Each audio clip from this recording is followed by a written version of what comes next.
నమస్కారం. వ్యవసాయంలో రోజు రోజుకు సాంకేతికత, నూతన వ్యవసాయ పద్ధతుల్లో మార్పులు చోటు చేసుకుంటున్నాయి. అయితే రైతు శ్రేయస్సు దృష్టిలో ఉంచుకునే మహతి సంస్థ వారు వ్యవసాయం మొదటి రోజు నుంచి అంటే మొదట దుక్కి దున్నే నాటి నుంచి భూమికి ఎలాంటి ఫర్టిలైజర్లు అందాలి, ఏ ఫర్టిలైజర్లో ఎలాంటి ఉపయోగాలు ఉంటాయి, మరియు విత్తు నాటిన తర్వాత నుంచి 4 ఆకులు వచ్చిన తర్వాత ఎలాంటి ఫర్టిలైజర్లు వాడాలి, వాటితో ఉపయోగం ఏంటి, పంటలపై వాటి పనితీరు ఎలా ఉంటుంది అనే వివరాలు చూద్దాం.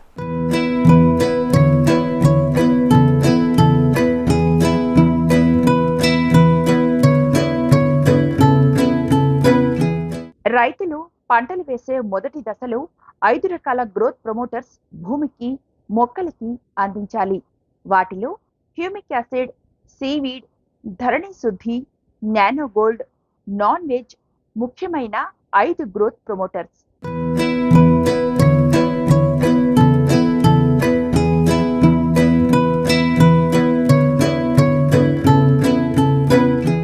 మొదట రైతు భూమికి బలాన్ని ఇచ్చుకున్న తర్వాతే మొక్కలకు పోషకాలు ఇచ్చుకోవాలి. భూమికి, మొక్కలకి వ్యవసాయం మొదలుపెట్టే రోజు నుంచి సుమారు 5 గ్రోత్ ప్రమోటర్స్ ను వాడుకోవాల్సి వస్తుంది. ఈ 5లో మొదటిగా హ్యూమిక్ యాసిడ్లను భూముల్లో ఇచ్చుకోవాలి.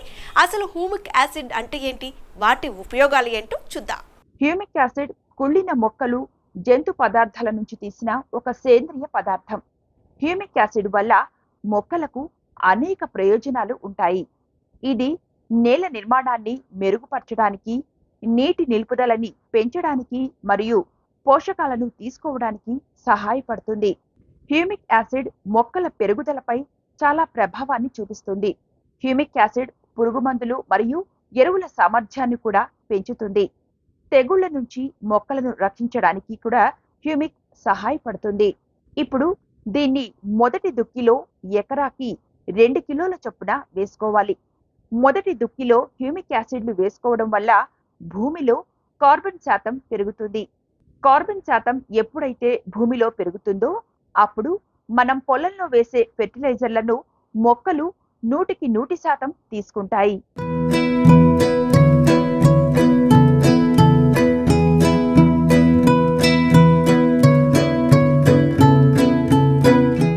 రెండో దశలో సీవిడ్ ఎరువులను కూడా భూముల్లో ఇచ్చుకోవాలి. చివరి దుక్కి దున్నుకునేటప్పుడు సీవిడ్ను ఎకరాకి 2 కిలోల చొప్పున ఇచ్చుకోవాలి. సీవిడ్లను భూమికి ఇచ్చుకుంటే ఏ రకంగా భూముల్లో బలాలు పెరుగుతాయి, ఇంకా సీవిడ్ల వల్ల ఉపయోగాలు ఏంటో చూడండి. సీవిడ్ ఎరువులు సముద్రపు పాచి నుంచి సేకరించిన సేంద్రియ ఎరువు. సముద్రపు పాచి సేంద్రియ జీవ ఎరువుగా పనిచేస్తుంది.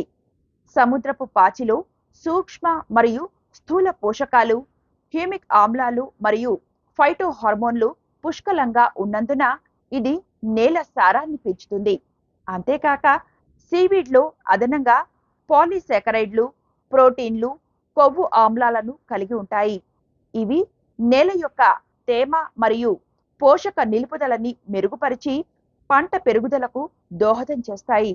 అందుకే చివరి దుక్కిలో సీవీడ్ ఎరువులు ఇచ్చుకోవడం వల్ల భూమికి బలం, నీటి వ్యవస్థ పటిష్టంతో పాటు పంట ఎదుగుదలకు ఎంతగానో ఉపయోగపడతాయి. దీన్ని ఎకరాకి 2 కిలోల చొప్పున భూముల్లో ఇచ్చుకోవాలి.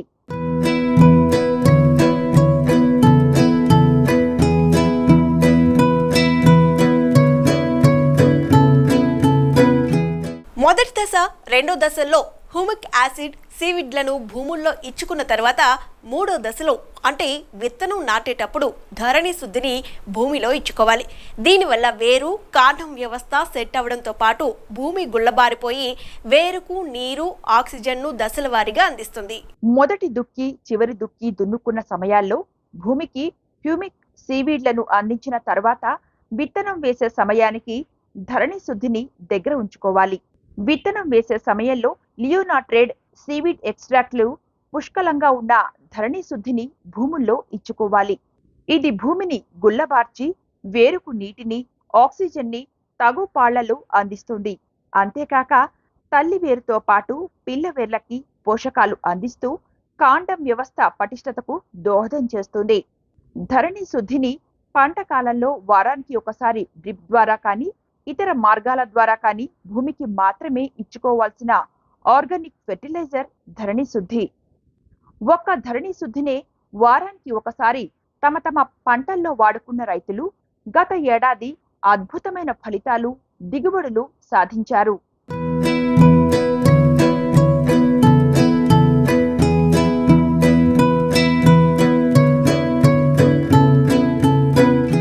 ఈ విధంగా రైతులు ఈ ఏడాది వ్యవసాయం ప్రారంభించే సమయం నుంచి భూమికి హ్యూమిక్ యాసిడ్, సీవిడ్, ధరణి శుద్ధిని ఆయా వ్యవసాయ భూముల్లో ఇచ్చుకుంటే పంటలు ఏపుగా బలంగా పెరుగుతాయి. భూమిని సెట్ చేసుకున్న రైతు ఇక మొక్క ఎదుగుదలపై దృష్టి సారించాలి. అంటే మొక్కలకు సూక్ష్మ పోషకాలను తగుపాలలో అందించాలి.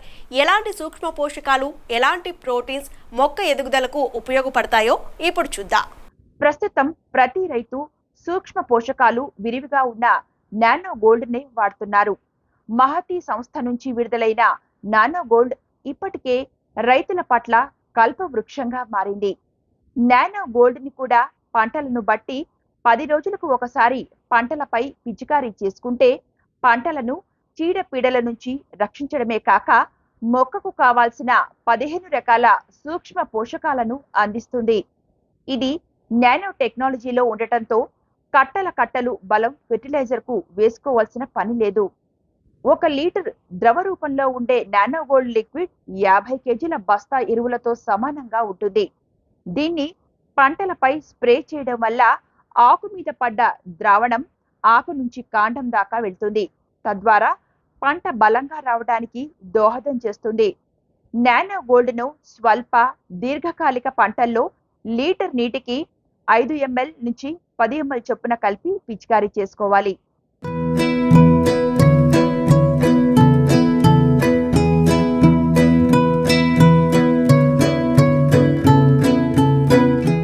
ఇలా మొక్కలకి పోషకాలు ఇచ్చుకున్న తర్వాత మొక్కలకు ఎలాంటి వైరస్లు రాకుండా జాగ్రత్తలు పాటించాలి.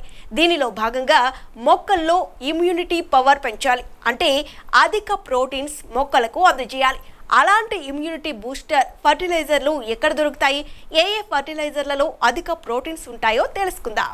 మనిషి వివిధ రకాల వైరస్ల నుండి తప్పించుకోవడానికి, వ్యాధి నిరోధక శక్తిని పెంచుకోవడానికి ఎలాగైతే అధిక ప్రోటీన్స్ ఉన్న ఆహారాన్ని తీసుకుంటామో అలాగే పంటలను కూడా రకరకాల వైరస్ల నుంచి తప్పించడానికి మొక్కల్లో వ్యాధి నిరోధక శక్తిని పెంచడానికి ఇమ్యూనిటీ బూస్టర్లను అందించాలి.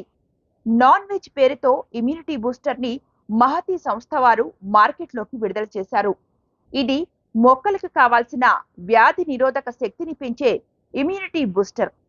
ఇది 100% ఆర్గానిక్ పోషక విలువలతో తయారు చేయబడ్డ ఫెర్టిలైజర్. దీనిలో మొక్కకు కావాల్సిన ప్రోటీన్స్ అధికంగా ఉండటంతో పంటలు పుష్టిగా, దృఢంగా పెరుగుతూ వైరస్లను పంట దరిదాపుల్లోకి రాకుండా చూసుకుంటాయి. నాన్ వెజ్ లో అధిక హైడ్రోలైజ్డ్ ప్రోటీన్స్ తో పాటు అమినో, ఫల్విక్, హ్యూమిక్ యాసిడ్స్ మరియు మొక్క దృఢత్వానికి అవసరమయ్యే సీవీడ్ అట్రాక్షన్ కూడా కలిసి ఉన్నాయి.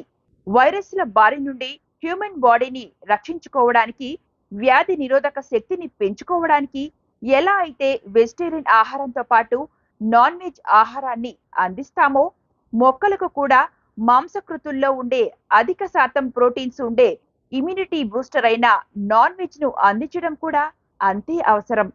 ఇలా నాన్ వెజ్ ని కూడా మొక్క మొలిచిన 15 రోజుల తర్వాత పంట కాలంలో 5 లేదా 6 సార్లు పంటలపై పిచికారీ చేసుకుంటే ఎటువంటి వైరస్లు రాకుండా పంటలను రక్షించుకోవచ్చు.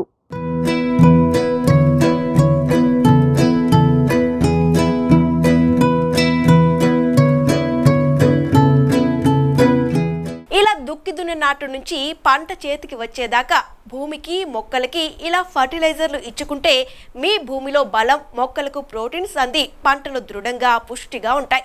ఇంకా వివిధ రకాల పంటల్లో ఎటువంటి ఫర్టిలైజర్లు వాడాలి, మిర్చి, పత్తి లాంటి వాణిజ్య పంటల్లోనే కాక దీర్ఘకాలిక పంటల్లో ఎలాంటి జాగ్రత్తలు తీసుకోవాలి అనే ముఖ్య సమాచారాన్ని మరో వీడియోలో చూద్దాం. నమస్కారం.